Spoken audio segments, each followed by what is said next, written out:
My name is Elizabeth Gustin, but I go by Beth. And my profession is I am a licensed mental health counselor. I was born 3.5 months premature, so I have retinal fibroplasia, which is more fun to call retinopathy of prematurity because it's just easier to pronounce.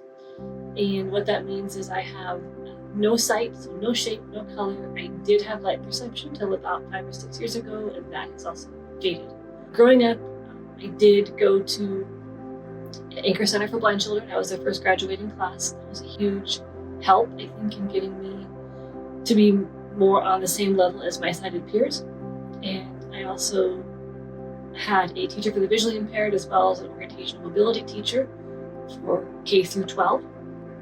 So that definitely set me up for success, I think, when it came to college and grad school, where I did work with disability student services to get the support I needed to be successful in academics. Being the only blind student in K through 12 definitely, I think, gives a different perspective. For sure helped me adapt to the sighted world. I feel like my parents did an amazing job of making sure that I had the support and the foundation so that I could compete with my sighted peers. And I think having that gave me the ability to then kind of present at the beginning of each school year to my class to say, hey, this is me, here's how I do things. If you notice me doing X, Y, Z, this is why. And I did that every year. And I think it helped destigmatize the disability. I didn't have the words for that back then, of course, but I think it really leveled that playing field, like, hey, I'm just like you, for the most part.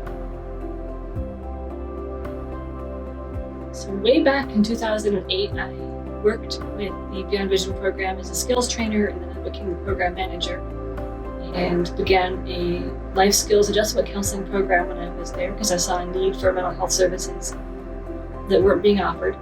And I left there in 2014 to pursue my passion, which is mental health counseling, because I wanted to do that full time.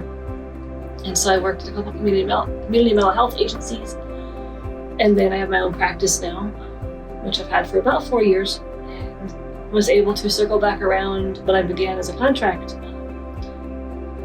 work for them, doing individual counseling services when they had a grant during the pandemic for that. And now I collaborate with them to run a twice a month Don't Let Low Vision Get You Down support. Beyond Vision is primarily geared towards those 55 and over who are losing their sight, and it helps them learn the skills to become independent or stay independent. So whether it's cooking, technology, mobility, they do everything they can to help people stay independent in their homes. They run a lot of monthly groups, whether it's peer support, technology, the low vision support group. But I remember a lot of really positive feedback and just the clients having a place to go where they could be seen and heard and talk about the vision loss, the good, the bad, and the ugly, and have someone hold space for that. And I think the biggest, help for a lot of people is just knowing that they're not alone. It's funny, I kind of went kicking and screaming into seeing my blindness be a gift. But when I worked for CPWD, I realized it is, because I can use my experiences to help others adjust more fully.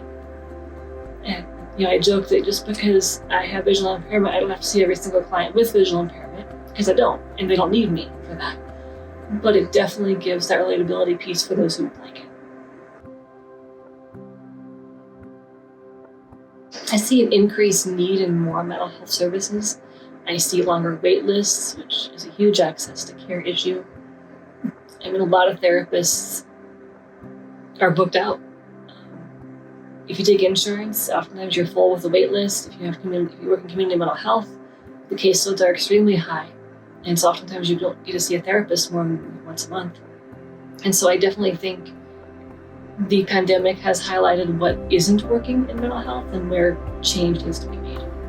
But I do think we need more providers who would like to work all across the mental health spectrum.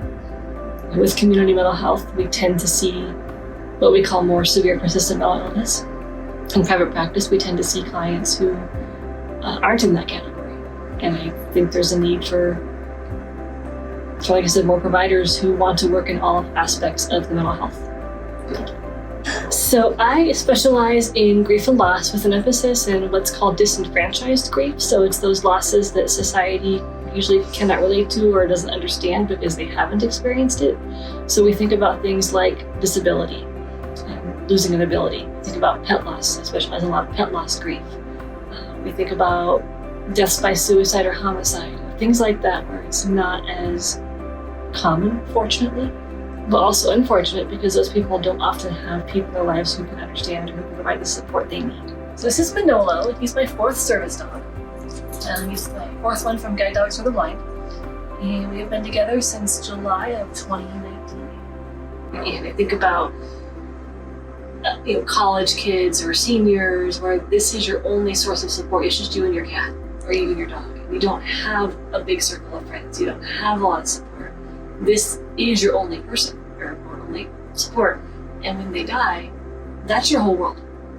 And so I want to just kind of highlight, this is why I think pet loss grief is so important, as well as service dog grief and emotional support animal grief.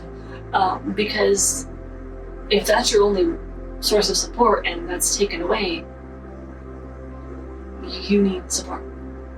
And so I think it's just becoming more aware of all those different types of relationships. Like I said, service dog death is different because you have to grieve the retirement of that dog and decide kind of when is that time, and then you grieve a second time when that dog dies. With a pet, you're grieving as they age and when they die, but again, it depends on that relationship you have with that pet, and that bond you have is going to impact your grief process.